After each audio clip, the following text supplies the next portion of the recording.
The culture here is just one of where you can do anything. You can be anything you want to be, anyone you want to be, and you can create here, especially at the University of Miami. If you have an idea, you can create. So I've been involved in the communication school, UMTV, since I was a freshman here. Kind of when you have conversations with the people in your classes and the people around you, you start to realize, like, even though we're all here, we don't necessarily understand each other. So it's really important for me and for my partner Rachel is to start a show where people can understand us, can understand our culture and what we believe in and why we're here, essentially. So that was like my biggest push, and I've seen over my 3 years, I've seen people become more inclusive. So everything just keeps growing. We want to make sure we by the end of the show, we want you to feel like you have a well-rounded approach to just everything that you could want to talk about in life. There's going to be a little bit of that on the culture. So when we first started the culture, it was just Krishan and I. We were like, we need an advisor. Who can we go to? At the time, it was Professor Warrior's first year, so we didn't know him. So we're going to go talk to this guy that everyone says that we should be talking to. We go into his office. We have a PowerPoint presentation that we have on our laptop. We're like, all right, here's what we want to do. And he's like, this sounds really awesome. We're like, but we can't find out how we go about it.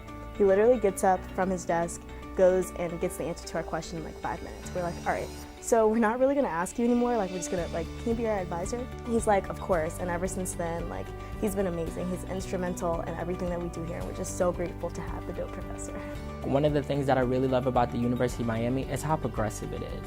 Like, when the first black student came here, that person was actually an athlete. And then about 2 years ago, when we had the Students of Color like symposium, we had a guy come in who talked about how him and his friends were the first African Americans on the band here. I think they're amazing and they're so brave, and we don't talk about them enough. So this is a show where we want to really respect them and appreciate everything that they did so that we could be here today and have a show like the culture. With history, the thing is, if you don't learn it, if you don't recognize it, if you don't respect it, history will repeat itself in a negative way. So we want to make sure that we are respecting them and we are doing everything that we can do to make sure that the university is a safe place, an inclusive place, and that's our responsibility as students. If I ever wanted to change anything in life, I have to be more than just entertainment. I have to be behind the cameras, I have to be behind the scenes, and I think that's really what prompted me to start the culture with Rachel. I was like, you know, it's our voice, it's our opinion that needs to be heard, and we need to be in charge of that. We need to be at the forefront of that. Yes, and despite its contradicting nature, unfortunately, that is all the time we have for today.